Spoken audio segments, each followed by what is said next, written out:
Updates ని చూస్తే హైదరాబాద్ ఓయూలో ఉద్రిక్త పరిస్థితి నెలకొంది. దశాబ్ది ఉత్సవాలను బహిష్కరిస్తూ నల్ల బెలూన్లతో విద్యార్థులు నిరసన తెలిపారు. ఉద్యోగాలు కల్పించలేని ముఖ్యమంత్రి రాజీనామా చేయాలని డిమాండ్ చేశారు.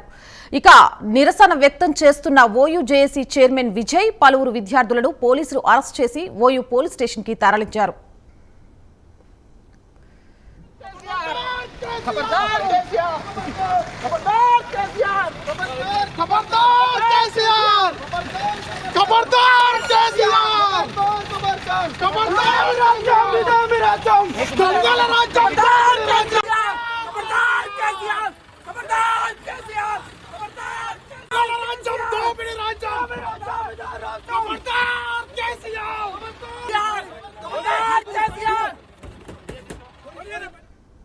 ఓయూలో ఉద్రిక్త పరిస్థితులపై మరింత సమాచారాన్ని మా ప్రతినిధి కుమార్ అందిస్తారు. కుమార్, చెప్పండి, తెలంగాణలో శతాబ్ది వేడుకలు జరుగుతున్న వేళలో ఓయూలో ఉద్రిక్త పరిస్థితులకు కారణాలేంటి?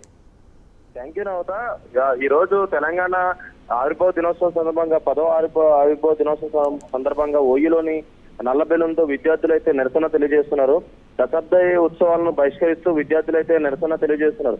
ఉద్యోగాలు కల్పించలేని ముఖ్యమంత్రి రాజీనామా చేయాలని చెప్పి కూడా విద్యార్థులు అయితే డిమాండ్ చేస్తున్నారు.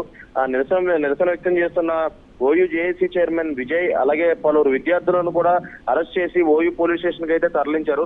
ఈ రోజు జరుగుతున్న ఈ తెలంగాణ ఫార్మేషన్ డేకి సంబంధించి ఎంతో మంది అమరవీరులు చేయడంతోనే మనకి తెలంగాణ రావడం, అలాగే ఎంతో మంది విద్యార్థులు అయితే దీనికి బలవడం జరిగింది. ప్రస్తుతం అయితే ఓయూలోని విద్యార్థులందరూ కూడా తెలంగాణకు సంబంధించి ఎన్నో ఉద్యోగ అవకాశాలు ఇప్పిస్తారని చెప్పి తెలంగాణ ముఖ్యమంత్రి చాలా సార్లు సమయాల్లో చెప్పారు. కానీ ఇప్పటి వరకు ఎలాంటి ఉద్యోగాలు అయితే మా విద్యార్థులకి అలాగే యూత్ భవిష్యత్తుకి అయితే ఇవ్వలేదని చెప్పి కూడా వాళ్ళైతే నిరసన తెలియజేస్తున్నారు. మొత్తానికి పోలీసులు అయితే రంగప్రవేశం చేసి దీనికి సంబంధించి ఓయూ జేఏసీ చైర్మన్ ఎవరైతే ఉన్నారో విజయ్ ని అలాగే కొంతమంది విద్యార్థులను కూడా అరెస్ట్ చేయడం జరిగి ఓయూ పోలీస్ స్టేషన్ కి అయితే తీసుకెళ్లారు. నవత. Thank you Kumar.